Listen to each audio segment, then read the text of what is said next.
everyone, and welcome to another review.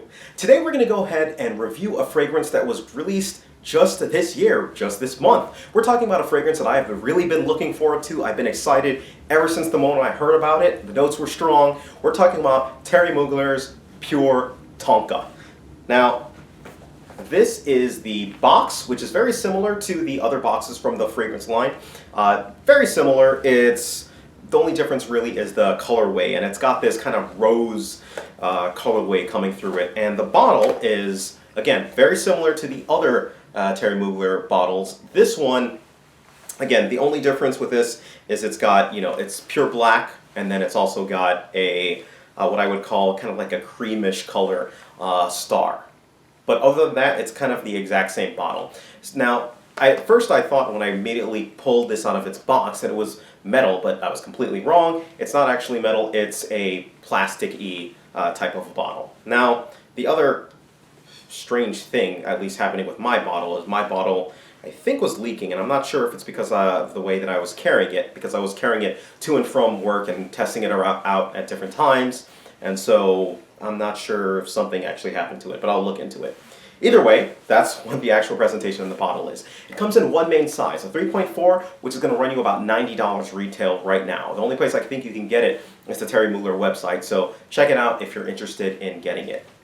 Now, with that, let's go ahead and get right into the notes of this fragrance. The notes of this fragrance consist of, at our top, or just overall, we've got lavender, rosemary, tonka bean, cappuccino, patchouli, vanilla, and that's pretty much it, and vanilla. Alright, so the fact that it's named Pure Tonka and the whole Thierry Mugler line, to me, I really like it. Just because I like the base, Angel Men, which is what all these flankers are really based off of, Angel Men. The different flankers, Pure Malt is fused with whiskey. It's, you've got your Pure Cure, which is fused with leather. So it's taking all the base of Angel Men and really infusing it with others. And so there's a very high probability that I was going to like this. However, Tonka is a note that I kind of have mixed feelings about. Sometimes Tonka is good, sometimes Tonka is bad, but I don't really have a consensus that I truly like Tonka. So I was really interested in hearing it, but I was really enthusiastic just because I've generally liked the fragrances that are coming from this line. So when I sprayed it on immediately, there are three notes that hit me off, or that hit me right off the bat.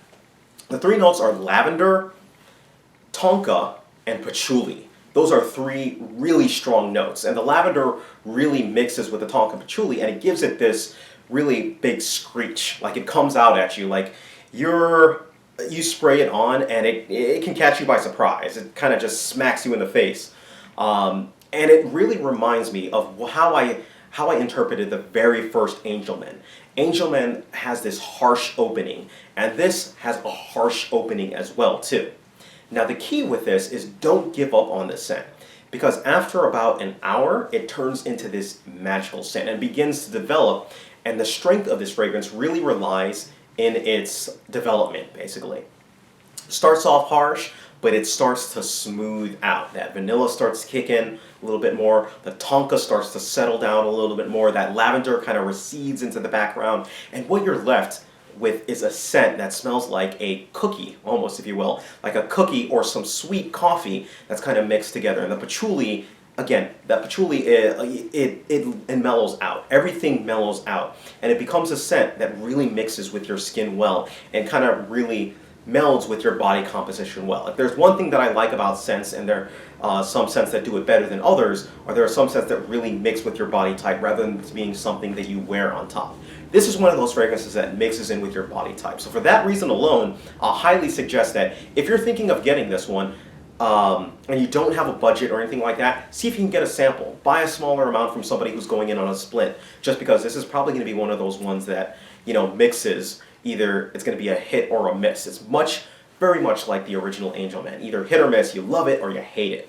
One of the two. I think this is going to be along those lines. I don't think it's going to be a huge crowd pleaser, but at the end of the day, I think there are going to be a lot of people who like this scent. Now, and it's actually evidenced in what I found in my tests, right? So, at the end of the day, you're left with this very sweet cookie-ish smell. Very sweet cookie, coffee-ish smell, and it's really That's really something that's, again, magical. I go about 3 sprays with this fragrance. And the reason I go about 3 sprays is a couple reasons. It's one of the main downfalls, or sorry, it's one of the main negatives of this scent. This scent starts off really strong. If you go over 3 sprays, you're probably going to choke people out that are around you. But that choke out phase only lasts for about, I want to say, an hour or an hour and a half maximum. After that, it calms down and it becomes magical. But it loses a lot of that power off the front. So what I mean is, the 3 sprays is optimal for that, and you may project a little bit more off 3 sprays, but after about an hour, it's going to calm down, and it's going to be the perfect amount of scent that you're going to need for the rest of the day that you're going through. Because this lasts generally, for me at least, between like 8 and 12 hours. And even after 12 hours, it leaves this very delectable scent that's on your skin for a while. This is a gourmand. Let's not kid ourselves. This is a gourmand, right? So it's going to leave that scent on you that's going to last well over 20 hours. But it's not going to be projecting like crazy at that point, okay? Occasion-wise, I think this is good for any occasion. I think it's good for casual. I think it's good for a date. I think it's good for work as well, too. It's had great success at work, and people loved the actual scent of it. I think this is, as far as season-wise go, I do not think that this is an all-season scent. I think that you can wear this one in the fall and in the winter when it's cold. I think you might have a little bit more trouble wearing this one if it's hot. If it's hot, try and go like 1 spray, and 1 spray may be enough for you to actually accomplish it, but this is one that is definitely affected by the heat. So be careful with this one. Try not to overspray it, especially if you are in those hot climates. All right? Age group, any age group can pull this one off, and the performance, like I mentioned, 8 to 12 hours, it's got good performance, and it lasts a good amount of time, and projects pretty well. Compliment-wise, this one, as I've mentioned earlier, does get compliments and did get me compliments. The main things that people kept saying with this one was that, oh wow, this fragrance reminds me of, you smell like you're in a bakery, was what one comment was. Another one, you smell like a nice little, like a vanilla bomb. And that was a person who smelled me after I think it was like hour 12 on my fragrance. So again, the vanilla thing, it has that vanilla part that starts to come out more in the end of the actual fragrance. So overall, very positive remarks from this one. I love the scent. So if I'm going to go ahead and give this fragrance a rating, I give this fragrance a rating a 9 out of 10. Gets a 9 out of 10, doesn't get a perfect 10 out of 10 for a couple reasons. One, I think it can be tricky with application. Application can be tricky. Any fragrance that comes off on the top is really strong and then dies down to a more selectable amount, kind of, because that phase is like an hour and a half, I have a lot of trouble giving it a perfect 10 for a fragrance that is like that. Ideally, it would remain in that middle phase throughout the entire fragrance, but beggars can't be choosers, but at the end of the day, it's not going to get a perfect 10 because of that. And also, it has a, $90 plus for this. You can't really get it anywhere discounted. I find it a little bit on the high end for the price-wise. So it gets on a 9 out of 10, right? At the end of the day, a very good fragrance. I think if you have the other fragrances from the Mugler line, I would say this is most comparable to Angelman. I would say it's also comparable to Pure Leather is another one that is comparable to. And the way that it dries down, to me, kind of is more comparable to Malt and Havane than any other fragrance that's in the line. So fantastic fragrance all around. If you have the originals, I would highly suggest you. So what I'm trying to get at is when you should actually buy it, or who would be interested in purchasing this. If you are a fan of the original Angelman, or if you're a fan of the dry downs of Havane and Malt, give this one a try. If you are not a fan of the patchouli in any of these fragrances, you will not like this fragrance, because the patchouli is back and in charge. It's large and in charge. It's back again. So one last thing that I wanted to kind of leave off before I end this review is my ranking of the Mugler fragrances, right?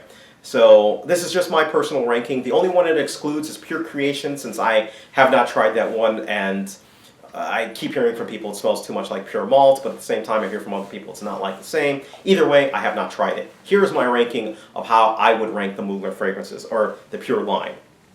I would put first still Pure Cure. Second, Pure Malt.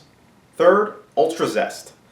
Fourth, Pure Tonka comes in fourth at this point. Fifth, Pure Havane. Sixth, Pure Wood. Seventh, Pure Coffee. Eighth, Angelman.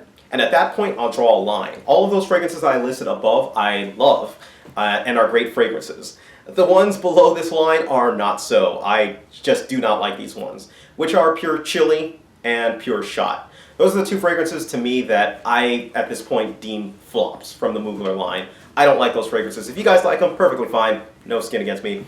But yes, that's my ranking of this. So I think this is a solid ranking, a solid fragrance at the end of the day. And I highly suggest you try it. Would I blind buy this sucker? Probably yes. I mean, but then again, I love Mugler fragrances. All right? That's pretty much it. All right? If you have any questions whatsoever, please feel free. Send me a note, leave me a message, leave a comment down below, and I'll do my best to answer you. All right?